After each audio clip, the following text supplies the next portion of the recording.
Welcome to Sanju channel. இப்போ நம்ம என்ன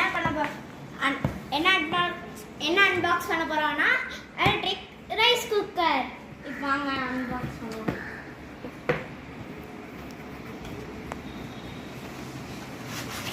ஃபர்ஸ்ட் இந்த எக்ஸ் மாதிரி கொடுத்துருக்காங்க. இப்போ ரைஸ் குக்கர் கொஞ்சம் வெயிட்டா இருக்கு. டேபிள் மேனுவல் எப்படி யூஸ் பண்ணணும்னு கொடுத்துருக்காங்க. இந்த 2 years வாரண்டியா 3.6 liters கெப்பாசிட்டி இது கொடுக்குமா. இந்த மேனுவலில் போட்டிருக்கு. இப்போ நம்ம இதை வாங்க பிரிக்கலாம். இது வெயிட்டு வரல. இது நம்ம வெயிட்டு